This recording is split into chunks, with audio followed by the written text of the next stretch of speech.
So if you have a question, please raise your hand and we'll bring a microphone to you.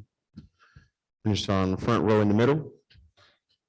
Coach, the 9-0 run to start the second half sort of seemed to knock you guys on your heels. It was kind of hard to recover. What happened in that spurt, and what are your thoughts about how your team did not recover there? No, we just, in the second half, we had talked about halftime, just coming out and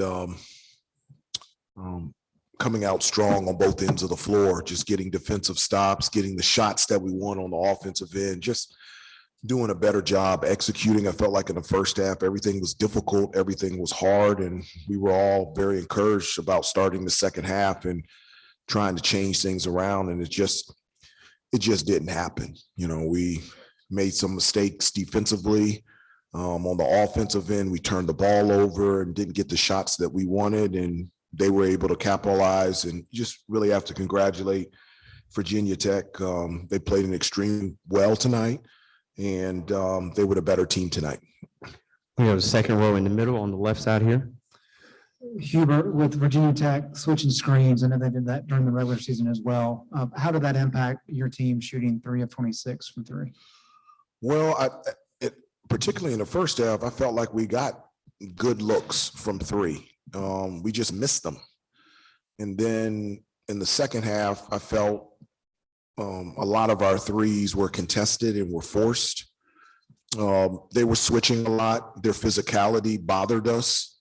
And one of the things that we talked about was attacking the basket through poster penetration. Because they were switching so much, we felt like that we could attack the basket, score, or be able to get fouled and get to the free throw line. And we weren't able to do that as well. And so, at the beginning of the game, at the 16-minute mark, I told the guys, okay, let's settle down. I felt like maybe they were a little bit nervous. And then there were parts in the game, maybe I felt like they were a little bit tired. And so, but one of the things that I said after the game is I don't want them to be discouraged. I want them to be encouraged.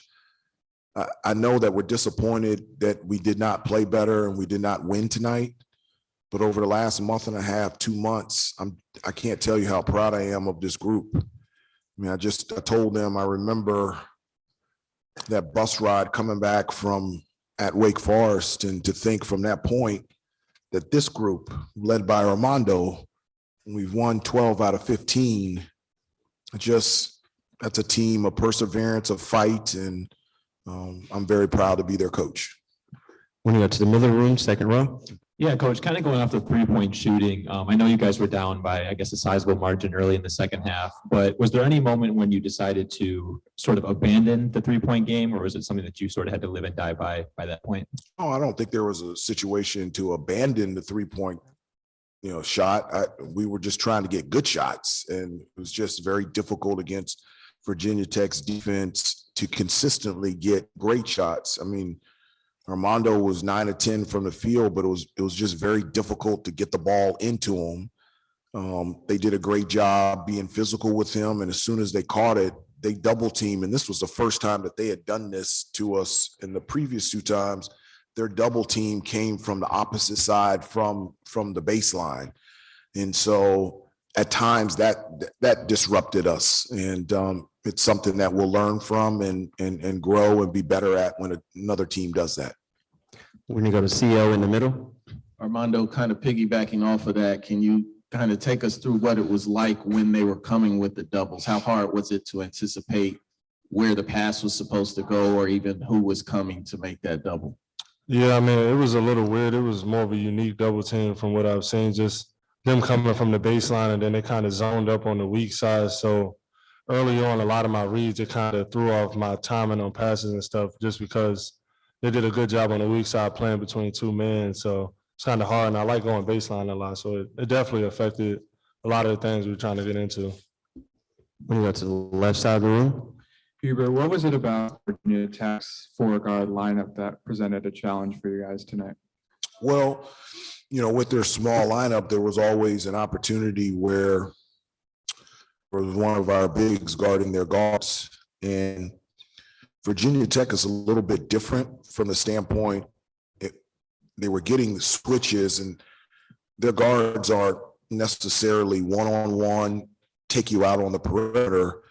now Armando, now Brady are having to guard perimeter players coming off like down screens and DHOs. And those are things that they don't necessarily do very much. And so that put us in a different situation, put our bigs in guarding differently.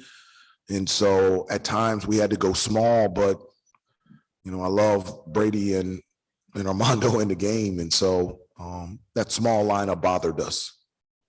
When you go to the back right of the room. This is for Armando. Can you describe the disappointment of being eliminated, particularly after playing so well the last few games?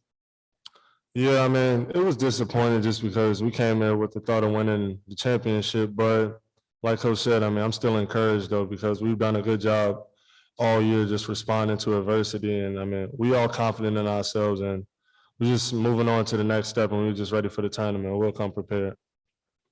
When you go to Brendan in the back right.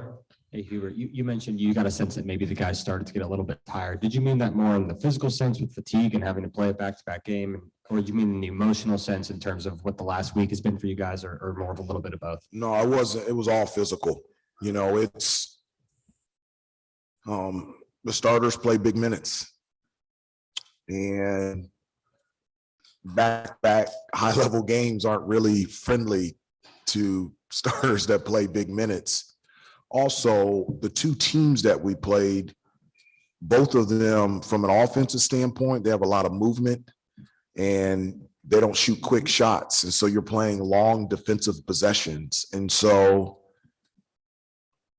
we played two unbelievably quality opponents back. Our starters play big minutes, and both of these teams is probably the worst two teams that we can play because of their movement and how hard you have to work on every possession. And so it just, but again, I do want to congratulate Virginia Tech.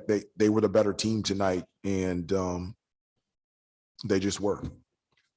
When you go to Brett in the front row. Armando, you guys scored 9 straight points and cut the lead to 11 with a lot of time still left. And then Mutt scored, and then Maddox had the 4-point play. Could you kind of go through that sequence and how deflating was that to get that to within almost 11 points and then have it balloon back up to 17 so quickly? Yeah, I mean, it was tough at the moment because we were trying to make a run, but I mean, Virginia Tech, I said it at the beginning of the year, ACC media, I thought they were a top 3 team in the conference. I mean, I believe they are a tournament team. So sometimes when you're playing good teams like that, they just make shots and respond well. So it's something to learn from, but hey, it is what it is. When you go to the right side, second row. Armando, you guys have been playing confident down the stretch of the regular season. Do you think tonight at all affects any of that confidence for the NCAA tournament? And what would you say you guys' overall mindset is just heading into the next part of this season? Yeah, no, I don't think that affected our confidence at all. I mean, they just played a good game. They made shots. I mean, they're a tough team. And I mean, it's hard to beat a good team 3 times in a row, but I mean, we feel good about where we're at right now. We're ready for Sunday to figure out who we play. And I feel like we're in a good spot. When you go second row now, did you have one? Or first row to Mark Grumman? Do you have a question, Mark? Yeah, Hubert, you've already mentioned a couple of things, but anything else you thought Tech did better or differently than in the 2 regular season games? Well, I thought their bench played a lot better. I don't know the exact statistics, but in the first 2 matchups, even though Darius Maddox is an outstanding player, they didn't really outscore us very much from the bench. And so 30-6 bench points, that's significant. And I don't know if that was Maddox's career high, but it has to be close. And coming off the bench, having that type of performance, you talked about cut it to 11, and he hit that 4-point play on the 3. He was really good tonight. And I thought that was a huge difference maker in Virginia Tech this time, as opposed to the first 2 times that we played. Our last question will come from the left of the room. Yeah, Armando, you've had some great battles with Kevin Luma over the last few seasons. I was curious, is there anything specific about his skill set, that you've noticed that makes him a tough matchup down low?